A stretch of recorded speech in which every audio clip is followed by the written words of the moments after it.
In the canyon, that's where I long to be, with my three good companions, just my rifle, pony and me. Valentin, la première question que je pose à tous mes invités, la fameuse image marquante, et j'aimerais bien la connaître, c'est quoi cette image marquante? Je l'attendais, j'y ai réfléchi sérieusement, je me suis dit qu'est-ce que je vais choisir. Franchement, la première image marquante, ça c'est compliqué ça. Je te dirais que ma première image marquante, ça serait, c'est un tout, mais en fait c'est la devanture d'un cinéma. C'est un cinéma où on allait beaucoup quand j'étais un peu plus jeune, quand on habitait à Tours avec mes parents. Et en gros, c'était un immense cinéma qui avait 15 salles dedans. Et en fait, on voulait aller voir un film. C'était Le Livre de la Jungle 2. Ça montre bien le niveau de Disney à cette époque-là. Donc, on devait aller voir Le Livre de la Jungle 2. Et en fait, il n'y avait plus de place. Et j'ai toujours cette image de moi avec mon meilleur ami de l'époque, Quentin. On était devant le ciné et on ne savait pas du tout quoi aller voir. Et mon père s'est retourné et il nous a pointé du doigt une affiche qu'il marquait. Et j'ai cette image qui me revient souvent dans la tête quand on me dit de me rappeler l'une de mes premières grandes séances de cinéma marquantes. Et je pense toujours à cette image de mon père qui pointe du doigt le château ambulant. Et on est allé voir le château ambulant à la place du Livre de la Jungle 2, ce qui n'est pas une mauvaise chose, tu vas me dire, je pense. Je m'étais jamais penché sur la question, mais c'est vrai que aussi loin que je peux me permettre de remonter au niveau de la mémoire, je pense que c'est peut-être une ambiance familiale, tu vois. C'est une ambiance familiale, tous autour de la télévision, en train de regarder La Folie des grandeurs. Tu vois, c'est bête, hein, mais c'est un De Funès. C'est un De Funès et je pense que j'ai été biberonné à ça comme plein de monde hein, de ma génération. Mais c'est surtout le truc de réunion autour de la famille, tu vois, la bienveillance qu'il y avait dans ces films. Tu vois, pas spécialement de vulgarité ou pas spécialement de trash, tu vois, mais vraiment quelque chose qui réunit autour de la famille. Et moi, j'ai cette image de montant en train de réveiller De Funès, tu vois.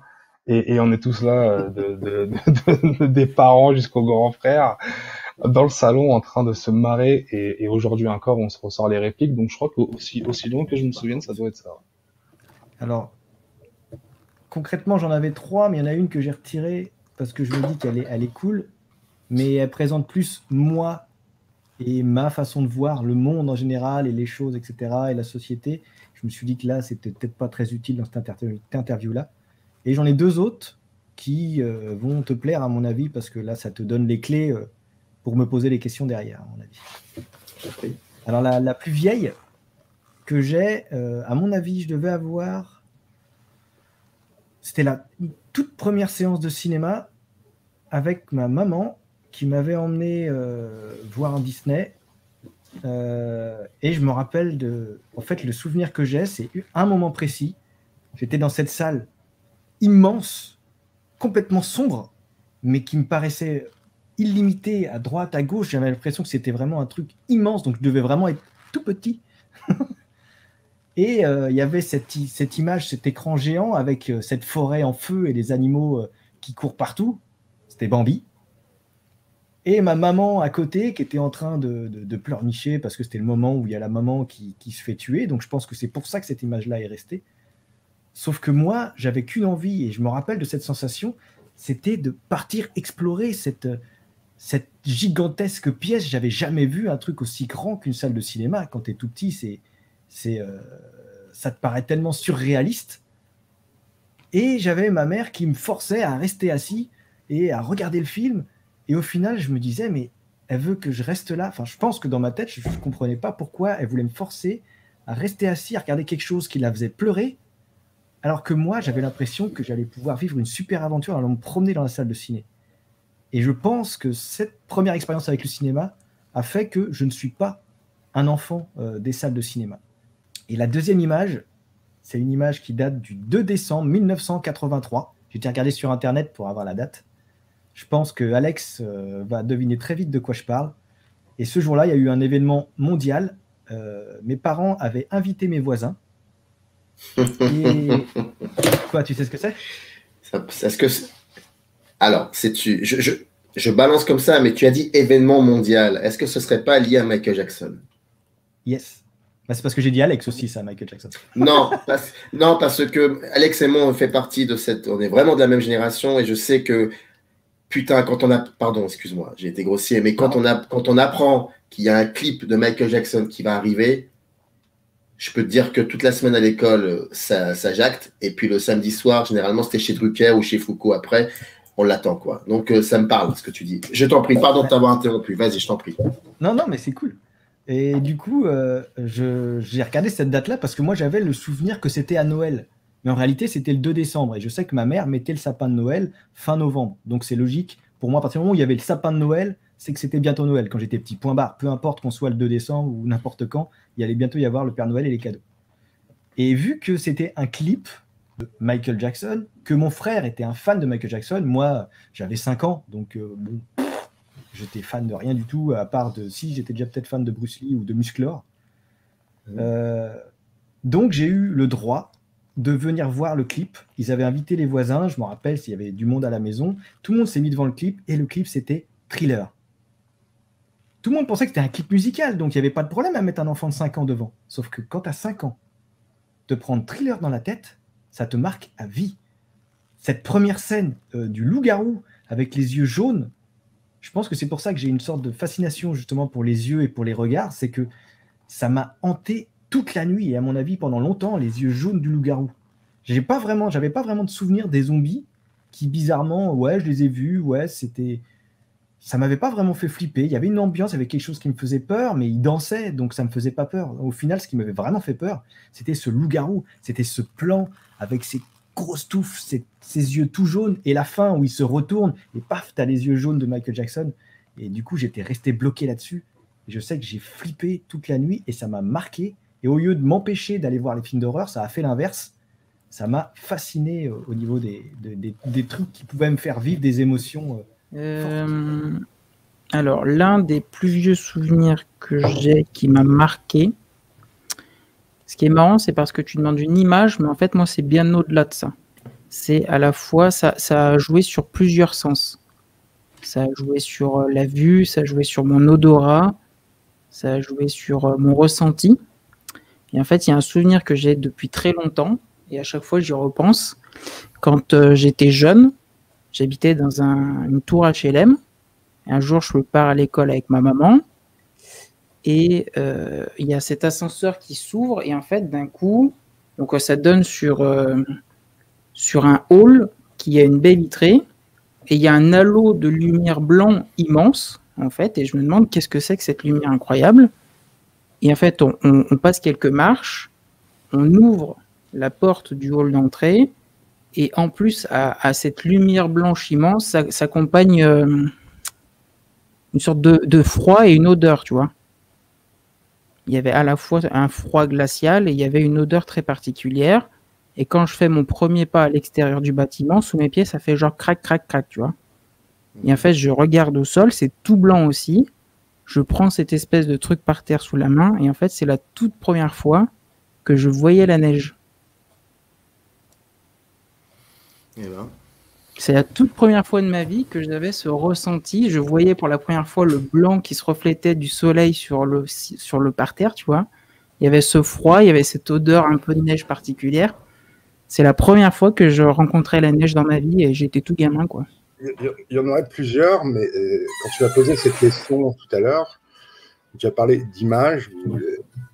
C'est pas un photogramme ou une image de film qui est venue, c'est un tableau que j'ai vu gamin, qui s'appelait le Dormeur du Val, D-U-V-A-L en un mot, donc qui était une interprétation du poème de Rimbaud que j'adorais à cet âge-là, j'avais 8 ou 9 ans. Et curieusement, j'ai publié l'année dernière un ouvrage qui s'appelle Le Dormeur de Didier da Silva, qui est un récit autour d'un court-métrage de Pascal Aubier qui s'appelle Le Dormeur et qui est une interprétation, une traduction, comme dit da Silva, du poème de Rimbaud, en un plan séquence de 7 minutes. Donc, curieusement, ce qui m'a décidé en ce manuscrit-là, c'est la fascination que j'avais pour ce poème et son univers quand j'étais gamin. Après, si tu me demandais vraiment quelle image m'ont traumatisé, je te dirais vraiment traumatisé. Je te dis, celle qui revient très fréquemment, c'est une scène de Péché mortel, John Style avec Jimmy Tierney, une femme qui tue son enfant, et qui en même temps d'une beauté extraordinaire. La photo du film, tout est extraordinaire. Cette espèce de truc c'est purement, on l'aime pas. Enfin, l'amour et la mort sont mélangés. Pour un gamin, voir ça, il y a ça, et il y a Metropolis de Lang que j'ai vu très très tôt en salle à 2 ans. Où là, ça a vraiment imprégné mon imaginaire. Surtout Brigitte Helm dans Metropolis. Quand je faisais de fortes fièvres gamin, je la voyais apparaître en vrai, quoi, quand j'avais des hallucinations. J'étais à 39-40 et j'avais l'impression que Brigitte Helm était dans l'appartement. Donc voilà pour les images marquantes. En fait, je pense que je mentirais en disant que je pense tout de suite à quelque chose comme ça qui serait tellement marquant que je puisse la constituer comme une espèce d'image originelle de quelque chose ou d'image matricielle. Il y a une image à laquelle je repense tout le temps parce que je m'interroge beaucoup sur la possibilité que je puisse encore avoir des émotions aussi fortes que ça devant un film. Et c'est une image qui était dans un film qui s'appelait L'Appel de la forêt, qui était donc une adaptation de London avec Charlton Heston. Donc un film à la fois pour les enfants et les adultes que j'ai dû voir quand j'avais 6-7 ans, un soir, avec mes parents, sur FR3 à l'époque, je pense, un truc comme ça. J'ai connu. Parfois, on avait le droit de regarder le film du soir quand il n'y avait pas école le lendemain, donc ça devait être le mardi soir. Parce qu'à l'époque, il n'y avait pas l'école le mercredi. Et à la fin de L'Appel de la forêt, en tout cas dans mon souvenir, mais c'est peut-être un souvenir écran et peut-être qu'il est faux, parce que je n'ai jamais revu le film, à la fin, le héros meurt. En tout cas, il disparaît dans le grand froid, dans la neige, dans un paysage de neige, et son chien le cherche et finit par le trouver. Et il est sous la glace. Le chien creuse avec sa main, gratte la neige, et finit par découvrir le visage du mort, Charlton Heston. Et ça, c'est une image qui m'a mis. Alors, je crois que c'est l'image finale du film, à peu de choses près, à vérifier. En tout cas, c'est comme ça que je m'en souviens. Et je suis allé me coucher après, et j'étais dans un état de tristesse, mais comme jamais plus un film m'a rendu triste. En fait, ma question, c'est vraiment celle-là, c'est est-ce que par la suite, j'ai retrouvé une qualité, une telle intensité émotionnelle, au sens où je croyais totalement à ce que je voyais. Je croyais à la mort de ce héros qui m'attristait terriblement. Pour moi, c'était un deuil, quoi. Vraiment, comme si j'avais perdu mon pépé ou ma mémé, comme ça m'est arrivé peu de temps après. Et je crois qu'en fait, en vieillissant, on ne retrouve plus cette qualité d'émotion-là, quoi, de plénitude émotionnelle. Ce qui n'est peut-être pas une mauvaise chose, hein. Ça prouve peut-être qu'on accède à un mode émotionnel qui est d'un autre ordre, qui est plus distant, qui est plus à froid, qui est moins chaud et moins dans l'hyper-croyance. Mais parfois, je regrette un peu cette qualité de saisie du cinéma que j'ai eue quand j'étais enfant, par exemple, devant un film comme Bernard et Bianca, que je cite souvent comme un des premiers films que j'ai vus au cinéma, parce que j'allais très peu au cinéma, et qui m'a totalement, mais alors, fait peur, fait rire, fait rêver. J'ai passé par toute une gamme d'émotions et j'en étais ressorti, mais épuisé, parce que c'était une tempête émotionnelle, quoi. Et ça, je pense que non, je pourrais dire, même les grands films que je vois maintenant et dont je considère que c'est des immenses films et que j'ai tout de suite envie d'en parler et de d'écrire dessus, par exemple, si j'en ai la possibilité, ne provoque pas chez moi de tempête émotionnelle comme ça. C'est autre chose maintenant qui joue devant les films. C'est drôle ce lapsus de l'image manquante parce que ça sera un peu une image manquante aussi parce que en fait, alors j'ai eu un rapport avec le cinéma qui est très personnel, c'est-à-dire que je suis né dans les années 90, donc 97, donc j'ai été à la fois un enfant de la télé et à la fois un enfant du cinéma et aussi du coup du vidéoclub, enfin du loueur. Parce qu'il y en a eu un, je suis de Corrèze à la base en fait, et là actuellement je suis limougeois. Et en fait, si tu veux, il y avait donc ce rapport-là au cinéma. On allait voir souvent des films d'animation. Je me souviens d'une séance assez folle Alors, c'était pas Kirikou, c'était un autre film. C'était Azur et Asmar, je crois que j'avais vu. Ouais. Et j'avais vu aussi plein d'autres dessins animés, notamment au Cinéma Rex à Brive, qui est un cinéma qui est encore debout. D'ailleurs, c'est super. Et je me souviens aussi d'un autre cinéma qui avait disparu, qui était en fait un cinéma qui était en dessous d'un théâtre, si tu veux, qui s'appelait Le Splendide. Et je me souviens de plein d'images marquantes. Mais s'il y a une image qui revient souvent, c'est une image qui vient de la télé, en fait. qui vient paradoxalement de la télé parce que j'ai quand même beaucoup regardé la télé, surtout chez ma grand-mère qui avait Canal+.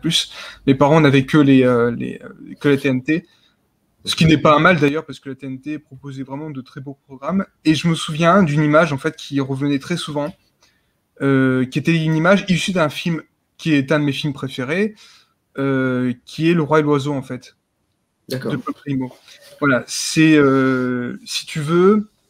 L'image qui est restée toute ma vie et que je n'arrivais pas à identifier. En fait, je me souvenais plus du film. Je me souvenais de bribes d'images et je n'ai jamais retrouvé le film jusqu'au jour où j'ai compris que c'était Le Roi et l'Oiseau et que j'ai du coup redécouvert cette image manquante.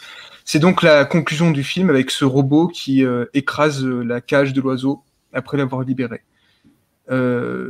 Pourquoi c'est un film important pour moi? Parce qu'en fait, mes parents m'ont très vite aiguillé vers un cinéma qu'ils ont découvert eux-mêmes par l'intermédiaire de ma marraine qui avait certains de ces films-là, vers le cinéma Miyazaki. On sait très bien que Miyazaki était très inspiré par le cinéma de Paul Grimaud, qui est du coup un cinéaste qui a fait très peu de longs métrages, mais parce qu'il a bataillé. Hein, Le Roi et l'Oiseau, c'est une véritable catastrophe de production. Et en fait, le fait de l'avoir redécouvert, ça m'a renvoyé du coup aux images du Château dans le ciel, de plein d'autres films que j'avais découverts enfant de Miyazaki, parce que Miyazaki a beaucoup puisé dans le travail de Paul Grimaud. Et en fait, je crois que j'ai redécouvert l'image à 18 ans en fait. Donc voilà, j'ai redécouvert Le Roi et l'Oiseau, parce qu'un jour je fais une recherche Google et je tombe sur l'image. Je me dis mais c'est ça que je cherchais depuis des années. C'est ça, j'ai retrouvé. Ça a été vraiment pour moi, ça a été une sorte d'événement parce que j'avais toujours cette espèce de déception, aussi de frustration de ne pas retrouver cette image-là, de ne pas pouvoir redécouvrir le film en tant que tel. J'étais en pleine construction en plus de ma cinéphilie, donc c'était une cinéphilie assez jeune. Et c'est vrai qu'en redécouvrant le Roi et l'Oiseau, ça a été vraiment très touchant.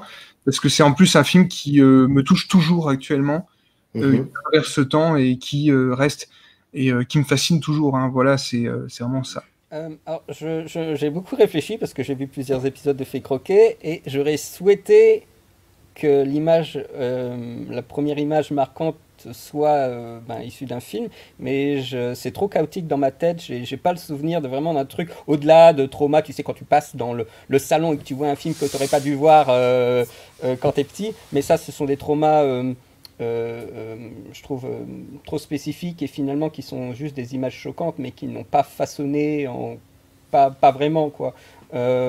Si peut-être une, mais c'est bon, ça reste à voir encore. Mais je pense qu'il y a une image vraiment quand j'étais tout petit qui était marquante en fait. C'est que tu sais, quand tu es vraiment tout petit, tu es à la hauteur des cuisses des adultes au maximum. Vraiment, les adultes, ce sont des géants. Et tout d'un coup, je sais plus qui. Hein. On était dans le couloir du premier étage de la maison et on m'apporte un espèce de seau, un seau rouge avec un couvercle et tout ça. Je me dis tiens, qu'est-ce que c'est? Alors je le prends et je vais dans ma chambre. Donc c'est un seau qui ressemble à une brique. Et j'ouvre le seau et c'est quoi? Des Lego. Moi je crois que vraiment la première chose qui était importante pour moi dans ma vie, c'était les Lego. Au point que ça devenait pendant, on va dire, une bonne dizaine d'années, quelque chose d'assez excessif, hein, où presque tout ce que je demandais, oui, quasiment exclusivement, c'était des Lego. Et bien, tu sais, bien sûr, les grosses boîtes qui valaient 600, 700 francs à l'époque. Alors, bien sûr, j'attirais ma mamie à chaque fois qu'on sortait de l'école, parce qu'il y avait un magasin de jouets pas loin, pour juste fantasmer, comme les personnes fantasmeraient devant les bijouteries ou devant des magasins de DVD ou je sais trop quoi, les belles boîtes, le potentiel de création avec les Lego. Et du coup, on cumule beaucoup de Lego au point que je pouvais faire presque tout ce que je voulais. Et bien sûr, ça, c'est là où j'ai commencé à créer en fait des histoires. Donc c'est une création, c'est du jeu, mais c'est du jeu dans un sens un petit peu ludique et créatif, puisque avec les Lego, on peut fabriquer tout ce qu'on veut. Donc à partir de là, un simple bateau pirate peut devenir un vaisseau spatial. Et du coup, on a cette espèce de, comme je l'avais dit, à chaque fois que je voyais un film, eh bien, ça nourrissait en fait les désirs d'aventure et les désirs de jeu, de création de personnages, à un point où on en avait à un moment avec mon frère, avec mon grand frère, qui a à peu près 6 ans de plus que moi. Mais ça ne l'a pas empêché de faire beaucoup de choses avec moi via le Lego. C'était un peu notre premier rapport ensemble, même si c'était quand on était plus petit, un rapport assez conflictuel, mais le jeu nous a vraiment resserrés autour des films qu'on connaissait et qu'on avait en commun, ce qu'on écoutait à la radio. Il y avait tout un cumul en fait qui nourrissait en fait nos histoires d'aventure au point que ça devenait excessif. On avait pris un cahier et on avait noté tous les personnages qu'on avait créés pour former un dictionnaire. On en était là. En fait, on avait créé dans nos aventures, la Terre avait explosé 3 fois. Il y avait des trucs où les gens voyageaient dans le temps pour revenir sur des périodes précédentes. Il y avait des batailles spatiales. Je me rappelle qu'il y avait le roi Arthur qui s'était exilé sur Mars parce qu'il y avait des touristes qui arrêtaient pas de le faire chier dans son château, parce que bien sûr il y avait les châteaux en Lego, donc nous c'était une grande bataille parce que mon frère aussi avait un château en Lego, donc voilà, on se faisait des batailles de châteaux. C'était très excessif, ça avait aucun sens, hein, mais à chaque fois qu'il y avait des choses qu'on rencontrait, que ce soit en jeu vidéo, qu'on a pu avoir un PC, que ce soit quand on regardait des films, que tout ça se cumulait en fait dans des aventures. Donc si je devais formuler un premier rapport à la cinéphilie, c'est d'abord un rapport comme je disais, de digestion, se l'accaparer et le ressortir en fait en geste créatif pour des aventures avec les Lego. C'est une très très bonne question. Moi, il y en a 2. Il y a ma première séance de cinéma. Donc je dois avoir 4-5 ans. Je suis au cinéma, c'est à La Part-Dieu à Lyon. Ma mère m'emmène voir pour la première fois un film, c'était Cendrillon. Et c'est très bizarre, je devais avoir 4 ans, et ma mère m'avait acheté en plus un jouet SOS Fantôme, donc c'était le meilleur jour de ma vie. Juste avant, donc je commençais à jouer dans la salle avec. Donc première expérience, en fait, je me suis fait engueuler parce que ma mère m'a dit en fait il y a du public autour, donc laisse-les voir le film. Ouais, ce grand écran, c'était quelque chose d'incroyable. Après là, c'était plus un rapport à la fiction plus qu'au cinéma, dans le sens où c'est un moment, à cette époque-là, j'étais vraiment attiré par la fiction d'enfance, c'est-à-dire le Club Dorothée, les dessins animés, également les séries qui passaient sur la 5. Et mon vrai rapport au cinéma, c'est plutôt en cassette. Quand j'avais 7 ans, ça faisait quelques mois que je savais lire, et en fait, j'ai commencé à regarder les cassettes de mes parents, ce qui était marqué dessus et tout. Puis j'ai vu un film, ça a l'air pas mal, ça s'appelle Retour vers le futur. Et c'est là que c'est parti, et là j'ai regardé toutes les cassettes de mes parents, et puis après je me suis mis à enregistrer ce qui passait à la télé, et puis c'est parti tout simplement. Alors, la première image dont je pourrais me souvenir en termes de cinéma, je pense que je vais pas être très original par rapport à ma génération. Ce seront, je pense, des productions Spielberg et Lucas, notamment La Guerre des Étoiles et le premier Indiana Jones. Star Wars, je sais que j'ai vu ça vraiment tout petit, je pense que j'avais 3 ou 4 ans, mais l'image qui m'a le plus marqué, je pense que c'est Indiana Jones, parce que j'ai vu ça vraiment petit, hein, je pense que je devais avoir 6 ans par là, parce que vu que j'ai en fait 2 frères qui sont plus grands que moi, à l'époque où eux découvraient des films, moi je les voyais en même temps qu'eux, ce qui fait qu'effectivement j'ai peut-être un peu plus d'avance sur le visionnage des films juste par rapport à eux, et c'est un truc qui m'a beaucoup marqué. Cette vision du film d'aventure qui mélange à la fois un côté western, un pur film d'action, et moi je sais que c'est notamment le premier Indy, c'est le film qui m'a toujours marqué et qui je pense maintenant reste un de mes films préférés. C'est un film qui m'a vraiment marqué, et je pense que j'avais aussi de la chance parce que mes parents, mais surtout mon père, c'était pas des cinéphiles, mais c'était plutôt des cinéphages.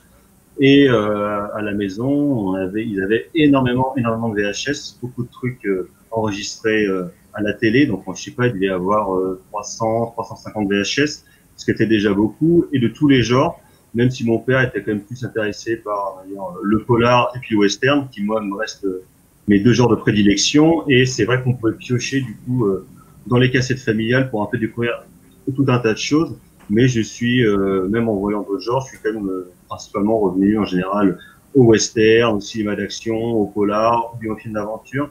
Et je pense que Indiana Jones et La Guerre des Étoiles ont été les deux films qui ont marqué. Je sais pas si c'est la naissance d'un amour, mais en tout cas, l'intérêt pour des images, on verrait de l'action, on verrait de l'aventure, on verrait de la bagarre, un peu d'exotisme aussi des fois. Et je pense que c'est les premières images qui m'ont marqué. Ouais. J'ai un peu réfléchi en ayant vu les précédentes émissions et ce qui ressort inévitablement, c'est la vision du Gotham City de Tim Burton dans le Batman de 89, où enfant, quand j'ai vu le film à l'âge de 3, 4, 5 ans, j'ai compris qu'il y avait multiples possibilités pour créer de nouveaux univers. Là, c'était très différent du Superman de Richard Donner, par exemple, où il se servait de New York pour faire son Metropolis. Le Gotham City de chez Tim Burton, c'est de l'invention pure, c'est que du studio, c'est des maquettes. Et là, j'ai vraiment compris que avec le cinéma avec lequel je commençais à apprécier, et j'appréhendais un peu en quelque sorte, il y avait différentes possibilités en fait. Alors c'est une question qui est pas évidente, il a fallu que je fasse un peu d'introspection pour arriver à trouver quelque chose. Et puis je me suis souvenu que quand j'étais enfant, j'étais dans une chambre qui donnait sur une rue. Et le soir, quand j'étais dans mon lit, à cause des lampadaires et des voitures qui passaient, il y avait des espèces de formes, des ombres qui passaient devant moi, donc sur le mur, projeté sur le mur. Et quand j'étais gamin, c'était quelque chose qui me faisait un peu peur en fait. J'avais l'impression que c'était des monstres. Enfin, je me construisais des histoires en voyant ces formes qui passaient. J'avais pas encore fait le lien, le fait que c'était simplement des voitures, des camions et des trucs comme ça qui passaient. Et ça m'a pas mal marqué. J'ai toujours les images qui me restent en tête, même si évidemment le traumatisme est passé depuis. Mais c'est quelque chose qui m'est resté en tête. Et en réfléchissant donc à cette image marquante dont tu as parlé, je me suis dit, en fait, quelque part, c'était une forme de primaire de cinéma. C'était la projection de quelque chose sur une toile, ici un mur. Et c'était un peu moi qui faisais déjà l'histoire. Alors j'aimerais bien dire que c'était peut-être quelque chose, le signe du destin qui me prédisposait à partir sur le cinéma, à parler de cinéma et tout ça. Bon, je pense pas en réalité, mais quand même, c'est une image marquante et qui quelque part est liée au cinéma. Et la deuxième image marquante qui, elle, est plus vraiment directement liée au cinéma, donc c'est par rapport à un film. Et en l'occurrence, c'est Le Retour du Jedi de Richard Marquand, que j'avais enregistré sur Canal+ en VHS, la première fois où il était passé sur une chaîne de télé française. Et c'était vraiment ma cassette VHS de chevet que je regardais constamment. Dès que j'avais des amis qui allaient à la maison, je leur montrais les meilleurs moments. Et parmi les moments qui m'ont le plus marqué du Retour du Jedi, évidemment, j'aime toujours beaucoup tout l'ensemble du film. Mais les scènes les plus marquantes pour moi, ça a toujours été celle avec l'empereur Palpatine. Il y avait quelque chose dans ces scènes qui m'a toujours beaucoup impressionné, surtout son arrivée sur la seconde étoile de la mort. Je continue à trouver que c'est une scène absolument fabuleuse et je pense que ça m'a beaucoup marqué pour le coup et encore aujourd'hui, pour ceux qui me connaissent un petit peu et qui ont déjà m'ont vu passer sur des forums et des trucs comme ça. Souvent, j'utilise des images de l'empereur comme avatar et c'est parce que ça me reste encore aujourd'hui comme quelque chose qui est très présent pour moi. Ah, c'était pas facile comme question. C'est pas facile comme question, mais franchement, je pense que je dirais les VHS chez mon père. Voilà, c'était l'époque des VHS, hein, grande nostalgie d'ailleurs. J'en ai toujours quelques-unes qui traînent que je peux plus lire d'ailleurs. Bon, tant pis. Mais des VHS, il y avait Superman, les deux premiers Superman. Pinocchio, Brisby, Le Secret de Nîmes, des films comme ça. Et en premier souvenir, il y a ce générique, cette intro du film Brisby et Le Secret de Nîmes de Don Bluth, avec ce rat qui écrit des lumières dorées sur un parchemin. Je pense que c'est ça, ce grain d'image-là, ce côté à la fois sombre et féerique, comme Pinocchio d'ailleurs, qui m'a donné envie de voir des films. Au début, inconsciemment, sûrement, parce que quand on est petit, on regarde ça plus pour se divertir, même si on se questionne sans le savoir, j'imagine. Et puis Superman aussi, voilà, c'est probablement pas mal de VHS. Merlin l'Enchanteur aussi, maintenant que j'y pense. Les VHS qui étaient chez mon père, alors, certaines qui étaient achetées, certaines qui étaient enregistrées, parce qu'on pouvait enregistrer directement comme ça aussi. Et je pense, voilà, alors, mes parents sont divorcés, donc une semaine sur deux ou pendant les vacances, à chaque fois que j'allais chez mon père, les après-midi, je me faisais un film, des fois même souvent le même. Hein. Donc voilà, sûrement ces images-là. Puis aussi des images de balade dans la campagne quand j'étais plus jeune, parce que c'est très cinématographique quand on se balade avec la nature, forcément. Donc le rapport à l'image, je pense que c'est vrai que la première chose que j'ai en tête, ce sont des images comme ça, soit fantastiques de films ou de nature. In the canyon, that's where I long to be, with my 3 good companions. Just my rifle, pony and me.